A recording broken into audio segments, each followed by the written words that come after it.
Hi, everyone, and welcome to this call in which Liz and I are going to talk about some of the latest trends in community change. So, I'm always amazed, Liz, that 300 plus people want to come hear about the latest trends in community change. We have a lot of geeks in our audience. What are your thoughts? Yeah, I think we probably all, when we go through the trends, you and I, we'll probably go, oh yeah, that's what we're seeing out there. And I'm sure that those that are listening in are also seeing these trends or being impacted by these trends. So I think it's a great opportunity to post some of the trends that we're seeing, but also hear from people. Have we missed things? Are they seeing things as well? Yeah, very much so. And we'll have that Q&A session at the end. Hey, when I said geeks, I was not actually in a derogatory way. Geek is the new superhero today, ever since the Big Bang Theory. So we love it when you geeks come on here, those who love community change and are intense learners about what makes our communities great. So the way we're going to do it, Liz and I each have three ideas that we want to share with you. And we're going to go kind of back and forth. Liz is going to start with her first trend or her first kind of idea that she thinks is emerging in an important way. So over to you, Liz. Yeah, so thanks, Paul. And hello, everybody. Oh, hey, Liz, before we get started, for those who don't know, we're the co-CEOs at Tamarack. So that's kind of the biggest intro you're going to get. If you want to go to our website and learn more about us, our bios are right there. Okay, sorry, Liz, for interrupting. Over to you. Okay, thanks, Paul. So the first trend that I have is a trend that I was following over the course of the summer. I'm a big Twitter and Facebook kind of fan, and also LinkedIn. And there was this big conversation amongst many people online and in the various groups that I'm connected to, talking about systems and really trying to understand how systems work and what happens within systems and why we need to pay attention to systems. And there were lots and lots of resources that were shared back and forth across this group and across the Twitter posts. And I think increasingly, it's something that we've been considering at Tamarack for a while, but increasingly other groups are really looking at the systems perspective. And there's a couple of reasons why I think this trend is really critical right now.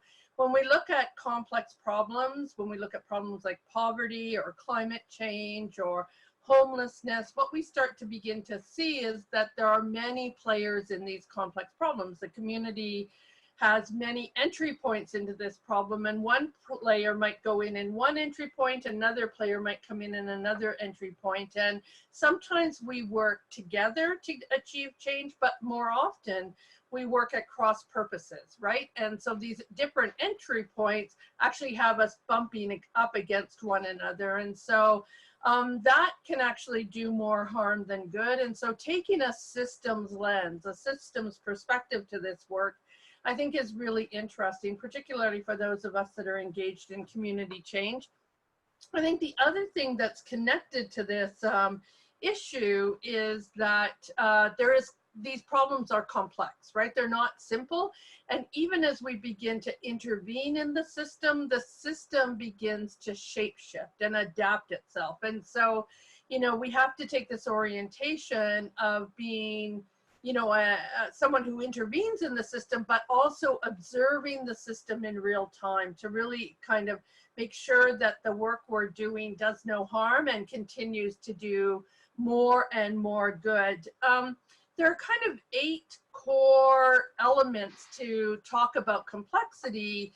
And these, I think, also connect to this kind of conversation around systems change. And, these 8 elements, the notion of intervening and then having the system shift, that's one of those elements. The other element is that there's no single measure of success. And so, when we think about trying to move the needle on complex issues and trying to intervene in systems, there will be many ways of understanding what success looks like and many ways of interpreting that. And I know that one of your trends will talk about population level outcomes. I'm kind of preempting you a little bit, but it's interesting because how we look at success will be a driver for how we achieve it. And so, just to give you a little bit of a overview, the folks at FSG came up with a really great resource that we'll add to the resources in the post email. And they talk about evaluating systems change, and they talk about it from a lens of being both adaptive, but also really following things like energy, and then focusing on relationships and interdependence. And so all of those things are connected, and it makes this both a challenge in terms of our community change work, but I think it also makes for a great opportunity as well. So that's my first trend, a pretty complex one, but I think one where there's a lot of energy and a lot of dialogue right now. That's very good. Yeah, Liz, I've had this sense as well that systems change is a growing understanding or trend. And it almost seems like we don't want to enter into any conversation about a positive change, making an impact, without sort of bringing systems thinking into it. So, systems thinking is part of it. Design thinking is another part of it. I think this trend to innovation has helped us kind of also understand the importance of systems in terms of social innovation. And so we're looking at it from another angle. So excellent start. I want to start with the trend of social connectedness being important. Now, this has been growing in other years, but I'm finding it's really coming into its own. Just to give you a sense, our deepening community learning community is now over 5,000 members. And some months we get new membership growth that is greater than all of the Tamarack website. So that's really quite remarkable when you think about it. Just the sheer number of people signing on. Our asset-based community development work is growing at a phenomenal rate with over 200 members now in the learning community. So what is this social connectedness thinking, and why is it important? I mean, at its core, there's an idea that if you're growing up in an apartment on your own, right, this could be deadly. That's simple. The sense is that if you're lonely on a regular basis, maybe even extremely lonely, which it seems like a growing number of Canadians are, it's as bad for you as diabetes. Those are kind of like the medical kind of interactions, and it kind of makes sense, right? And so you're sitting in an apartment. It's the hardest place in a high rise to get to know your neighbors. I've always been perplexed by that, but it's true, right? And the fact is that, the rise of social media has also caused people to kind of be more connected to people virtually. And so many of the skills to build community and reach out to your neighbors are being lost. And community developers are very concerned about this. So the thing is, there are consequences to this. Health is being one of them. Also, neighborhoods are harder to keep safe when neighbors don't know neighbors. It's important for us as community developers because when we are not connected socially, our sense of citizenship is at risk. So the sense of community, but also community is another word for citizenship, right? The sense that there is kind of social Oh my goodness. helping each other. Oh, there you go. You froze for a second there. Okay. Are really quite interesting, and what we know is that people need each other, and our work depends on linking people to one another. They're healthier, they're wealthier, and they're cared for and care more. So what are people doing about this? What can we do about this as community developers? Well, first of all, I really think that understanding our community and the role that loneliness plays, the role that social connectedness plays in our community is critically important. The Vancouver Foundation is doing a new study. They're the ones who kind of unveiled loneliness in Vancouver. And they're now looking at two other words that I think are equally important. When do you feel involved? And what does contribution mean to you? So how do you feel like you're contributing? Do you feel like you're a contributor? So I think that's really interesting, huh? So it's different than sense of community or loneliness, but I feel involved. I feel involved where in my neighborhood. I feel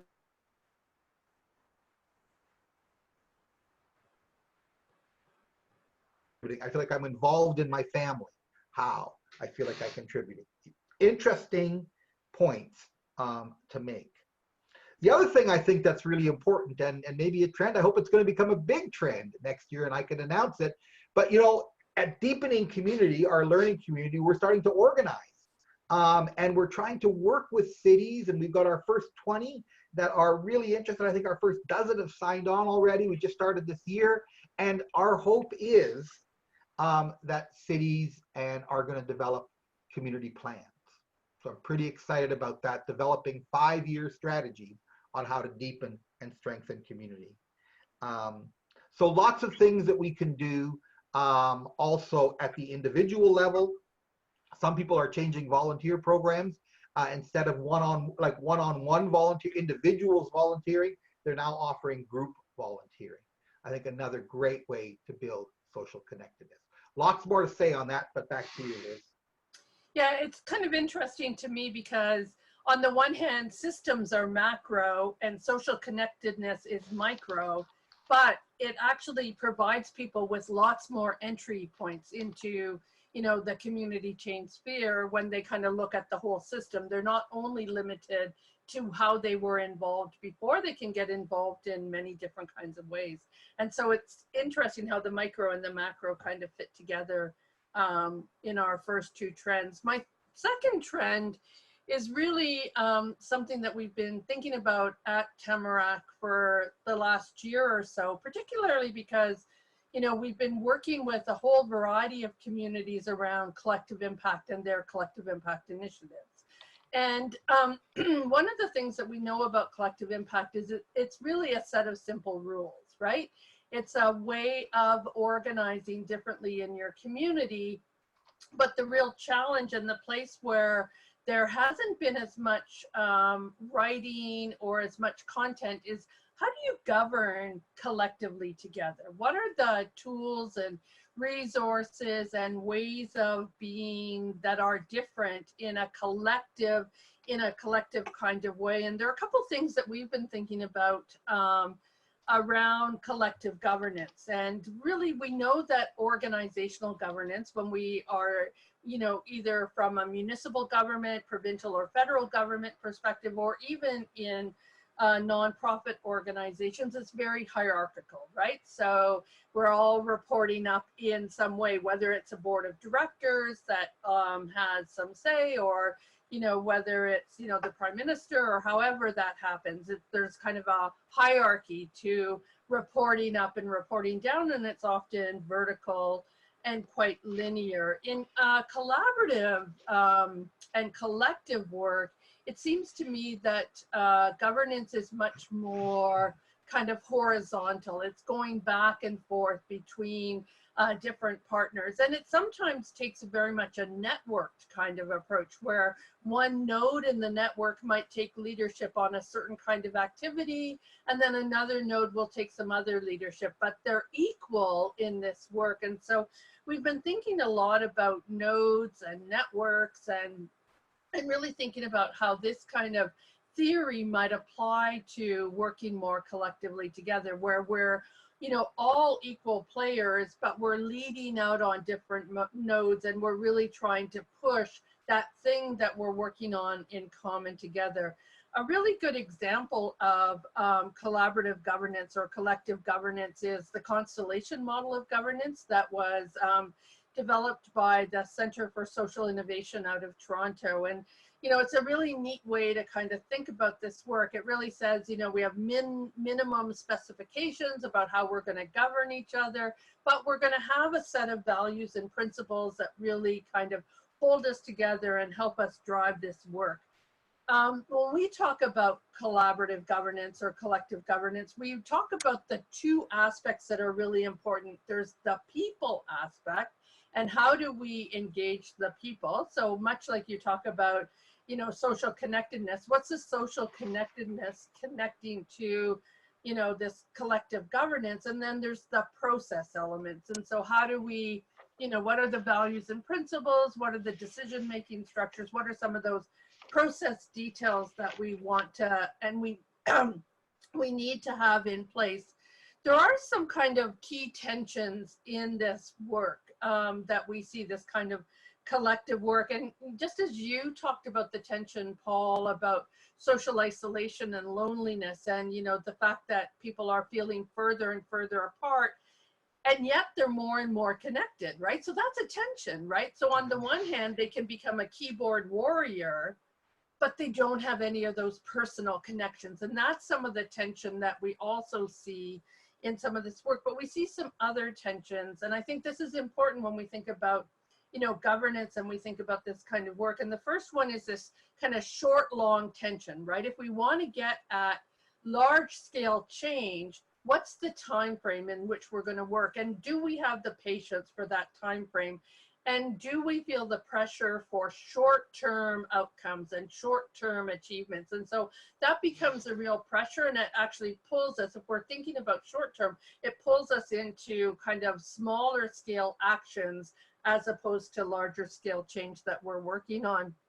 Another tension is this notion of process and product, right? And so especially, and this is really interesting when we bring people from different kinds of sectors together. Some sectors are more product oriented, they need the solution now, and other sectors are more process oriented. They're okay with kind of having meetings and thinking about the process and the relationship part of it. And so how do we not only think about both of those tensions, embrace them and use them in a way that can help us kind of move this work forward? And then I think one final tension that I think is really important, and we see this a lot in the work of TEMRAC, is this notion of influential champions and the voice of lived and living experience.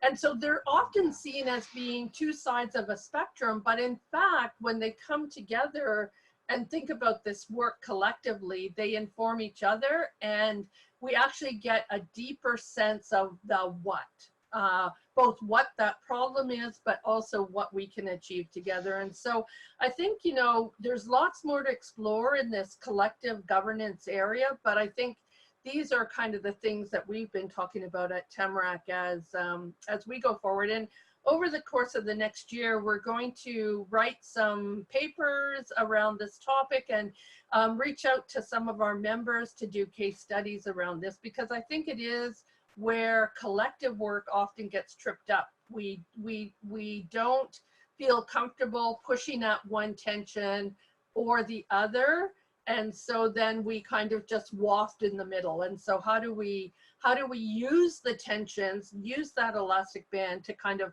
give us momentum to propel us forward? Thanks, Liz. That's really interesting. I mean, now we've got that systems change thinking is becoming mainstream. Social connectedness is becoming an ongoing growth area of thinking and important in societal change. And now, of course, the whole collaborative governance, how we actually work together in ways that get things done. That's really interesting. And I was just noticing here online, as you were speaking, Paul Young and Kendra Willard were helping a fellow learner, collaborating, and posted a note on the Constellation model for more information. I'm gonna move to my second one here, and this one's really interesting for me, and I've been thinking about it a lot. It started by Stephen Huddard, from the McConnell Family Foundation, sharing with me um, why we need more artists um, to think with us. So what I'm experiencing is that there's a lot more fear and anger in community. Let me give you an example. I was in church on Sunday, and I don't go that often, but I really wanted to go to this talk. It was a young person that Marlene and I knew, and she was talking on the topic of grief and climate change. It's very interesting. For those of you who are from the kind of Christian or Jewish tradition, you'll know about Noah's Ark and the destruction of the world. And that's the story that they used to kind of introduce this. And I can tell you, I've never been, I mean, it was hopeful in the sense that it was young people expressing themselves, and I find that extremely hopeful. But in terms of how people felt, wow, that was a really tough conversation. You know, we've got this day of action, 4 million people, very important. It could have been more. You know, I think it's happening in Canada this Friday. Please find a place and go. It's important. You know, there's the sense that people don't know what to do. They don't know what to do. There was a recent survey that an expert shared with me in Toronto that had 80% of the people in Toronto care about climate change. When asked what we should do about it, less than 20% had ideas, and only 10% of the people who responded had ideas that were workable. So it's interesting, right? We don't know what to do, right? And so in some senses, we don't know how to move forward. So the thing is, why is it important, and how do we have to work differently? My sense is that people react more when there is fear and anger, and they don't think and plan. And when they do, they're working more on qualitative kind of information, which isn't helpful when you're in fear or you're in anger. People are distracted. There seems to be a lack of resilience. There's a kind of a trend toward the negative. Again, an interesting time. And how do we respond to that, right? So I guess for me, the first thing that we can do is acknowledge this in our planning.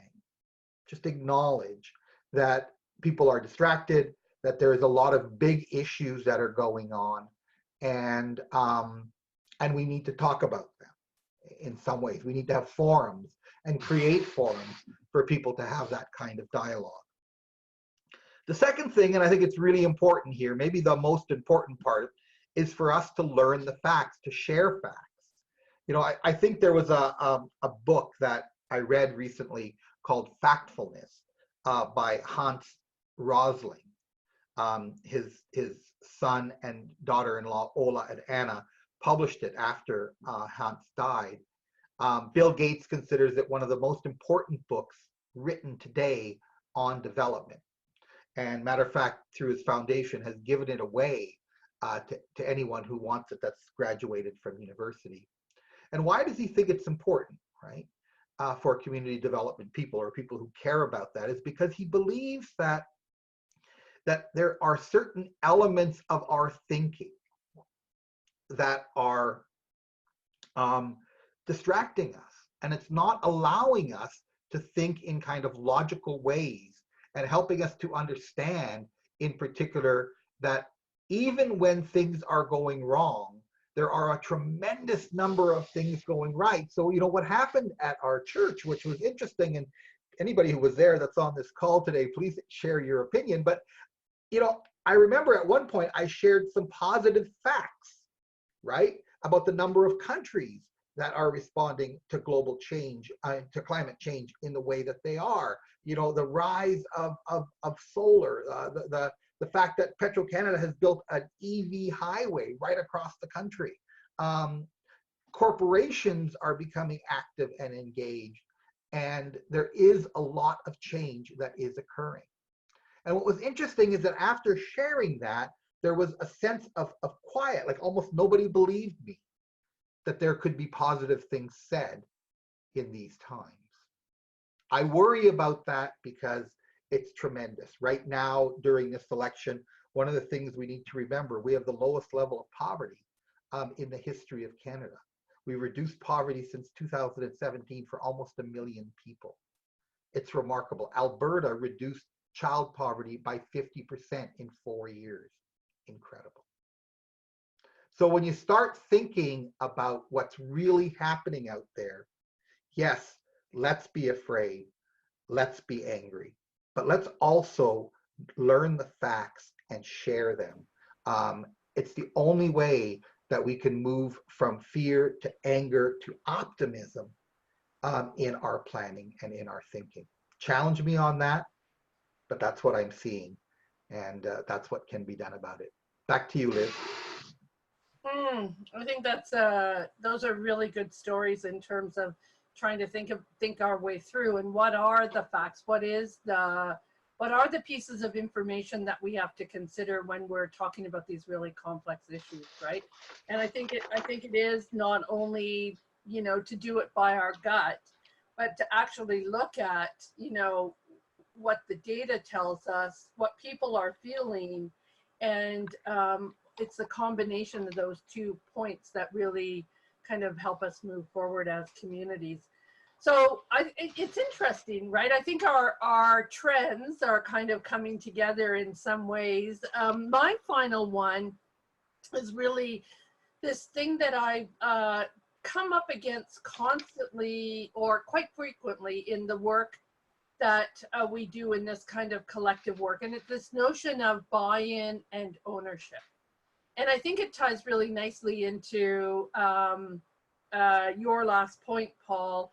And, you know, it's really sometimes the problem seems so overwhelming, right? That we can't even conceive how we're going to make a change on this problem. And, you know, I think that there are both individual and systemic ways that we can get to change, but it really requires us to kind of really lean in, right? Really kind of lean forward in this work. And a couple of years ago, John Kenya of FSG talked about mindset shifts, right? And I think that's a helpful kind of concept, because it really kind of helps us say, okay, so how do we shift our thinking or our perspective around this issue? And what are those mindset shifts that can move us from buy-in to ownership? And the first one is to really ask ourselves, you know, to what degree am I personally connected to this common agenda?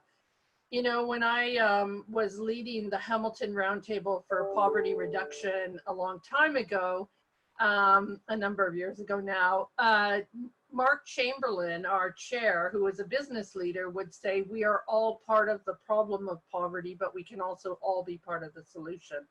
And I think that, you know, for me was really an important phrase, because I had to then step back and say, okay, so how am I personally contributing to this problem? What am I doing in my everyday actions and in the work that I'm doing that is both a contributor to the problem, and then how can I in real time and in real ways become part of the solution? And I think, you know, collective work really challenges us to do that. And, you know, your climate story, you know, actually makes me kind of consider that question again. How are we both contributors to the problem, but then also contributors to the solution? The second mindset shift that I think we often overlook, but it's such a simple one, right? If we agree that we want to work on this problem together, what are we doing right now in our organizations that is already in some way contributing, right? And if we did 10% more, 15% more, some small action that would make it move even further faster, right? And there are lots of ways that can happen. We can write about climate change for us at Tamarack, right? We can write about climate change in our newsletters. We can convene a community of practice to talk about it. There's lots of ways in our day-to-day work in all of our organizations where if we made a small shift in one direction or another, it would actually start to lean us forward quite actively. And so then we want to think about that, but we also then, particularly when we're sitting around collective tables, think about how our partners are also leaning in and what they're doing and how we might be able to contribute and support that work, whether it's, promoting it in our newsletter or posting it in our online blogs or lifting it up as an example that other people can look towards. The third mindset shift is really this kind of moving from just talking to really thinking about shared outcomes, right? And so what are those changes that we're achieving, and what are we learning from those changes? Sometimes we do a lot of nice to do work, but not really very impactful work. I know I feel that every day when I open up my email and I start to go, oh, I got to respond to all these emails. And I spend, the full morning responding to the emails that appeared overnight, but I haven't done really very much impactful work. And so how do we kind of change that balance, right? From, the nice to do work because it's immediate to the impactful work that really leads us to outcomes. And I think it's always kind of challenging ourselves around that and challenging our collective work around that. And then I think the final one is really this notion of shared power, shared leadership, shared ownership, right? And, last week I spent some time with a number of people at a retreat space in Northern Ontario, and we talked a lot about power and philanthropy. And one of the things that I came to realize out of that conversation is that we have words that have meaning that is different for all of us, right? So some of us think about power in a very negative kind of way, and others of us think about power as a superhero kind of power or a positive kind of power. And so we want to kind of come together and say, okay, so if we're going to really think about shared power and shared leadership, what does that mean for us collectively? And I think, Paul, this ties really nicely into the trend that you observed about loneliness and isolation, right? We sometimes create that loneliness by the words and that isolation by the words that we use. We create this kind of separateness to protect ourselves. And I think, we have to kind of think about, what is it about that we're really trying to achieve? And then how do we get over it so that we kind of come together and that we truly own the things that we want to see as changes in our communities. That's very good, Liz. I mean, it's just such an important understanding and makes so much sense. But the reality is we need people to not only buy into things, but we need them to own it. And I think we're learning more about what makes collaborative work work. And that there are hard skills, and we often teach those, right? Here are the kind of processes that you use to hold a community conversation or to govern, in this way. But there are also soft skills, the most important one, of course, is trust, but this sense of people taking ownership of an idea. It's the big difference between them doing the work and bringing the passion. We're going to go into questions. I've got one more point to make, and then we're going to go into questions. I start seeing them filling up the chat room over and over again. Already some are coming through. Rute is going to be joining us in just a moment to share those with us. But Liz, I'm going to give us my last kind of trend or thinking. And I don't know if this is a trend. Maybe I'm kind of hoping it'll be a trend, but this is the geek in me. I am just super excited these days about the idea of population level outcomes. I was speaking to a reporter from the Philadelphia Citizen. And what's so cool about Philadelphia is that they're releasing reporters from different papers to do stories on poverty and the bigger issues that are facing their community. It's really kind of a neat trend. Anyway, she was interviewing me about our city's reducing poverty work. And then I asked her about poverty in Philadelphia, and she went on and on about the fact that it was just horrible and the worst that it's ever been, and on and on. And I said, well, hold on. What is the poverty level of Philadelphia? And she said, well, it's 16%. And I said, okay, so let me get this right. 84% of the people of Philadelphia are not poor. And what was interesting about that is she just stopped. And there was about a minute of silence. And she said, no one has ever put it that way before. And it didn't make the 60% any less, but then I asked my next question. So what would it look like if 90% of Philadelphia was not poor? And again, she stopped and said, no one's ever asked me that question before. And I said, so what do you guys talk about when you're together? She said, we mainly talk about how horrible the problem is. Okay, so I'm asking you to think, if we would move Philadelphia from 16% poverty to 10% poverty, 90% not poor, what actions would you take? And that sparked a wave of creativity. Thinking about it from that perspective, because now what we have to do is we have to go in and get the data. And this is one of the things that I'm just so excited about from Collective Impact. And I can't believe it, because I'm not really a numbers guy. Many of us in this field aren't.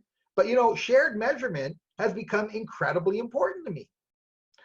Not only from the perspective that we're trying to find shared measurement and do data work and, you know, come to agreement on it, but I'm kind of thinking I want our communities to take data more seriously, because we make so many decisions based on qualitative research. And that qualitative research, you know, I know that we try not to be biased, but there is a way of thinking. And so a lot of times we come up with very similar answers. But when we do shared measurement in a way where we really respect data, for me, the first stage is not coming to agreement on data. The first stage is to accepting data as something that we're going to make extremely important in our collective impact work going forward. For the next 5 years, data and the importance of data and understanding the data by the majority of the people in our collection, in our collective, right, is a priority. So that we know what's going on from a data perspective, so we can measure it against what we're hearing, right? And then we start looking for what is the data that we need to track, not only because we're interested in the data, because the data helps us understand population level change, which takes us right back to Liz's work on systems change, right? It takes us right back to the thing of kind of going from buy-in to ownership, because in a sense, it helps us. We own the number. So we have to come back to our agency, whether we're a food bank or whether we're a housing agency or whether we work with children or we're a counseling organization. If we care about an issue, we're going to care about the direction of the population level outcome. That's incredibly important for me, because way back, like I'm talking way back into the early 90s, some of you weren't even born then yet. You know, we won an award called the United Nations Top 40 in the world, top 40 agencies in the world. And, you know, I got a long story about that one, but the long and short of it was, we were kind of annoyed by it, only because poverty had actually increased in our community by 5% in the 10 years that we were measured. So we were measured on all the things, right, that would make us one of the top 40, but the most important measure of all, population level change, wasn't factored. Interesting, huh? Mark Cabage taught me about double loop feedback. Double loop feedback talks about, are we doing things right, or are we doing the right things? And to me, doing things right is extremely important. Don't get me wrong. But we need to keep coming back to asking that bigger question. If we're doing the right things, then surely we should be having a population level impact at some point. Anyway, I could go on. You can sense my passion. I'm going to start writing more about it. I just wish I was smarter because I don't really understand the numbers that well. So I need to find someone that can work with me, that can teach me, because I have some great ideas about this. I just need to be able to figure out how to work with population level outcomes in a way that I can communicate them to you in a better way, and that we can come up with tools about how to use population level outcome thinking and technique in a very real way. But that's for next year. Thanks, everyone.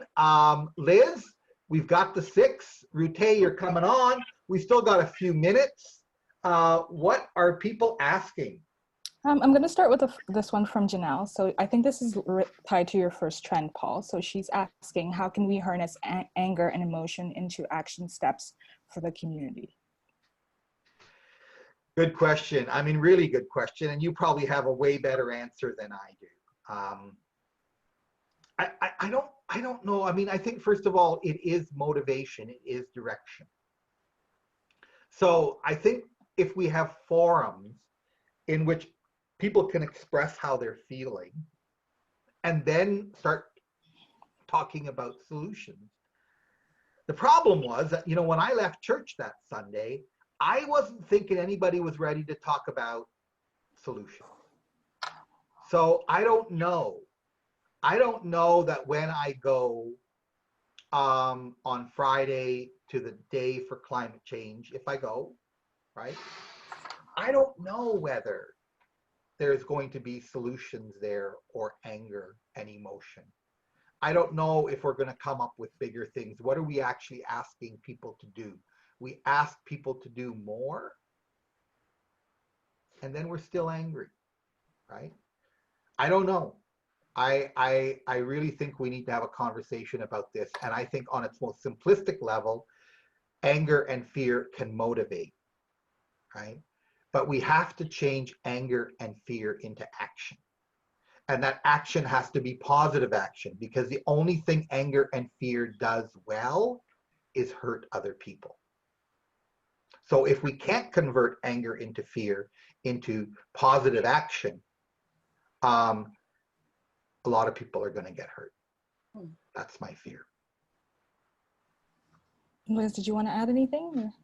No, I think it is a really good point to think about how to turn these into positive action, turn these kind of raw emotions into positive action. And I think one of the lessons that we might be learning from Greta Thunberg is, that a single focus on one thing is one way of at least coalescing people into that conversation. And so it's not being distracted by a whole bunch of things, but to really talk about it in that way. And I think that if we look at the rise of that social movement over the last year, there was, I think, a really interesting picture on Twitter this last couple of days, where there was a picture of Greta alone in front of the Swedish Parliament, and then there was a picture of the millions of people in protest in Australia and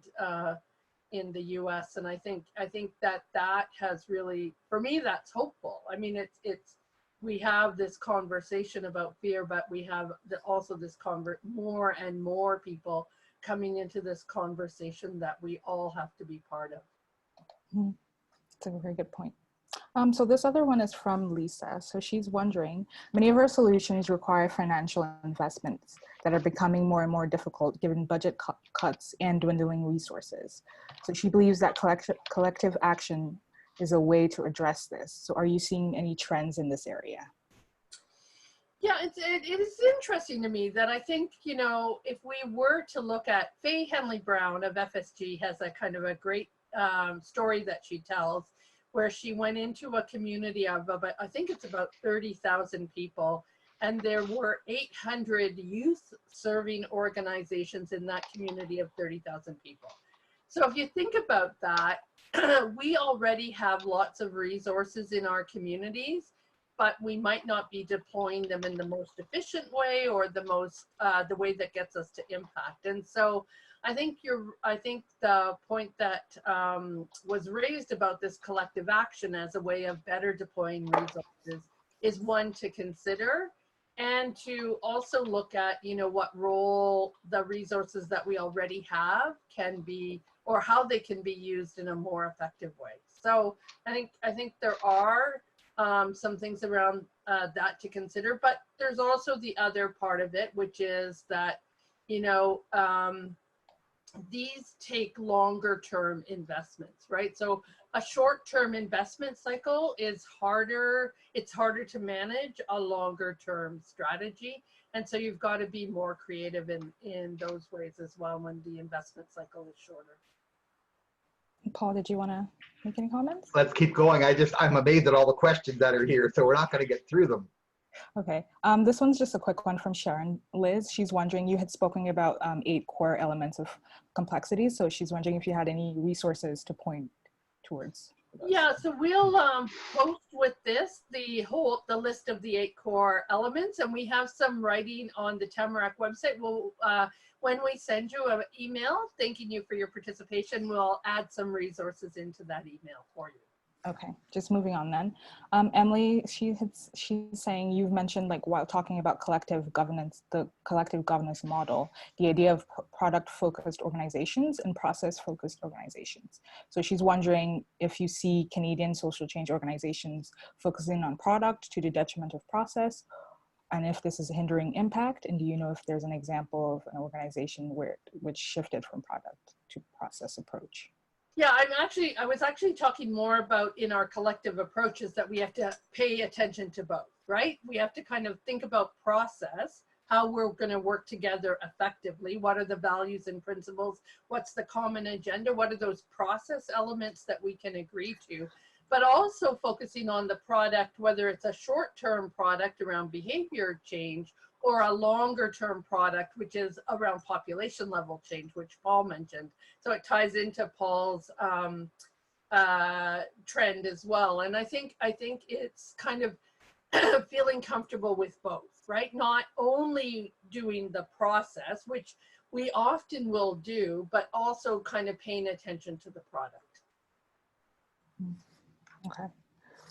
So Anna is wondering, can you elaborate, both Liz and Paul, can you elaborate on whether you're seeing a changing role of evaluation from focusing on accountability to donors to contributing to work towards creating the needed mind shifts that you have identified? So for example, do you think that in the view of climate change, sustainability and resilience of community and community efforts should be further explored as underlying principles in community programming efforts, as well as in evaluations? That was quite a... Want to take this one on? Why don't you go, Liz? You like evaluation. Yeah, you know, I think more and more we're seeing people come to evaluation with a learning orientation, right? And I think it's that piece that we would recommend at Tamarack. It's not just about the net results. It's really trying to make sense. So what happened there? What got us to this point? What were the things that we did really well? What were some of the things that we tripped up on? And I think when we take an evaluation and learning orientation to this work and really trying to make sense and really thinking about ourselves as the main recipient of the evaluation. Sure, we have to do it for the funders and for others, but it's really about ourselves, right? How can we improve our own organization, our own collective work based on what evaluation results we're seeing? And I think that's a really important thing to consider in evaluation processes. It's very much the developmental evaluation approach. Paul, anything you want to add? I think that's a great way of saying it, Liz. I think it's critical. I mean, it's kind of interesting, you know. I just remember Michael Quinn Patton, you know, in his book Utilization Focused Evaluation, where he just makes this point, right? If you want to evaluate something, you got to ask who cares. I love it. it's the same thing that Meg Wheatley says, if you want to change the community, first ask who cares rather than what's wrong. I love it. It's just who cares. So then you find all the stakeholders who care and you ask them, what would you like to learn? Right? And they go, oh, I'd like to learn this, I'd like to learn that. And that's how you then base your evaluation criteria, based on what the people who need the information want to learn. And I went, oh, so that's what utilization focused means. Evaluations that might be used. What's the higher probability that people will actually do something with this? And anyway. Okay. I don't remember stuff very well, but I remember that. That's funny. So this one's from Peter. So he's saying the unpredictable, self-organizing, multi-scale, multi-variable nature of complex systems can sometimes lead to paralysis for practitioners of community change. Have you found or tried any methods of embracing complexity and using an understanding of complex systems to actually improve our work in communities? Yeah, you know, that's the process product tension, right? The analysis paralysis, which we can sometimes fall into. Oh, if we just did a little more research, we would figure the perfect path out of poverty or the perfect path out of climate change. And this is where I think innovation and innovation tools are really helpful, right? The whole idea of prototyping, of taking action learning experiments, of not betting the whole farm on an outcome, but, you know, trying multiple things and recognizing that some will succeed and others might fail, but you need to learn from that process. And I think that that's a thing that we really thought about at Tamarack, is how to bring those innovation tools into the work of community change. And there's a ton of tools out there, whether it's the tools in liberating structures or the tools that Nesta has or any number of other organizations. You just need to Google innovation tools and you'll get a ton of them coming forward. And just, I think, you know, Paul, my favorite thing is to challenge myself and experiment.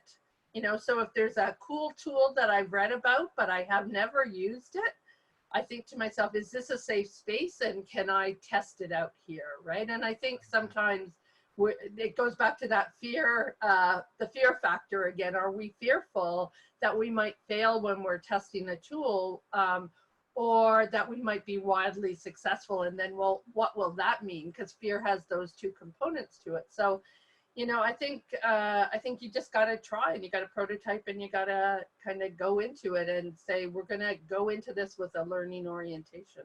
What do you think, Paul? Yeah, I mean, first of all, you know, if you guys know Liz, you know, she loves tools. So, and we're always trying new ones here at Tamarack that she brings. And we love them too.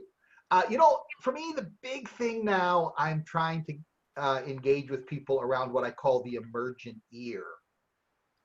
So when you're doing collective impact work, you think about the emergent year. And I talk about emergence and the role that emergence plays in creativity and good ideas. It's a time of exploration. It's a time of new understanding. It's a time of letting go. It's a time from individual knowing to collective unknowing to collective knowing, right? So it's kind of like go on a journey for a while. You know, you're working on large problems that have been around for a long time, right? And people have such urgency to get to action. I go like, hey, the problems have been there for a long time. And guess what? There's a lot of great people working on this right now. So the last thing we need is another good idea, right? What we need is a common commitment and a set of ideas that we can work on together. That's really what we're coming toward. So let's let go of a lot of that complexity thinking for a while. Understand that that's the environment they're in. This issue is incredibly complex, and let's go in as almost a child that is curious, deeply curious to understand the issue. And in doing so, build trust and relationships across sectors as we build understanding. So you know, for me, the idea of emergence and this emergent year has become incredibly important in my change thinking. It looks like we have time for one more question. So this one's from Janelle. She says, you had talked about nice to do work and impactful work. So what are some strategies to sell impactful work when the public and funders who are more likely to like seeing short-term results from these nice works? What are some strategies? Wow, that is such a important question. And it's been like, I'm so, sorry, Janelle, it's not you. I'm just so tired of that question because I was just so hoping it would go away at one point. Like, what is it with funders? There's this constant kind of trend. It's almost like ego that some of them have, and they just like they want to give 1 year funding, and they want to see massive results, and they want it to be so unique, and that they can put their name on it, and they can say, hey, we did it, right? And what it does is it drives us crazy in the sector, because we can't enter into long-term thinking, and I kind of wish, if I had one wish to give to Revenue Canada, I would say that no funders are allowed to give funding that's less than 5 years. If you're going to have a foundation, right, that stores money, puts hundreds of millions of dollars out of the economy for a while, right, and gives away the interest, you should be forced to invest only in 5-year ideas.